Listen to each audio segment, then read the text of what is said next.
Europe 1, bonjour, le journal des sports, Fabienne Lemoine. Et le retour forcément gagnant de Jérôme Lacroix. Allez, le chemin s'annonce encore long pour le président du PSG. Nasser Al-Khelaifi a pris un avion direction Paris tard hier soir. Après une très longue journée à Berne, en Suisse, il était convoqué en tant que patron des chaînes de télé beIN Sport au ministère public de la Confédération, équivalent du parquet financier, pour se défendre suite à l'ouverture d'une enquête pour soupçon de corruption lors de l'attribution à son média de droits de retransmission de 2 futures Coupes du Monde de foot. 6 heures d'audition entouré de 3 avocats. Et maintenant, il est arrivé libre, il est reparti libre. L'enquête va suivre son cours, un temps judiciaire qui sera long. Confession d'André Marty, porte-parole du ministère suisse de la Confédération. Pour chaque prévenu, il s'applique la présomption d'innocence. Le foot, ça se passe pendant 90 minutes. En comparaison, je crois qu'on est dans les premiers 10 minutes, ça veut dire que ça va prendre du temps.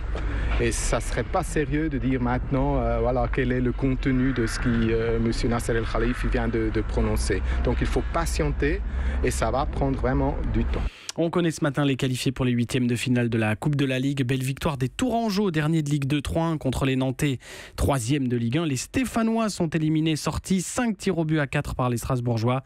Qualification par ailleurs de Rennes, Amiens, Angers, Toulouse, Metz et Lille. Le mot sport du jour. Courage, elle en a pleuré, Caroline Garcia, mais elle a signé hier la victoire du courage. Près de 3 heures de lutte pour son 2e match au Masters de Singapour.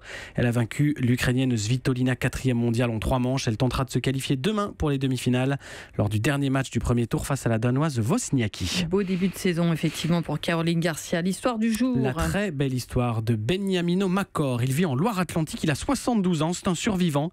4 greffes du foie et rescapé d'un cancer du sang. Sa passion du cyclisme lui a permis hier d'établir un record de l'heure sur piste dans une catégorie qui lui est propre. 110 tours en 60 minutes au vélodrome de Châteaubriand. Europe 1.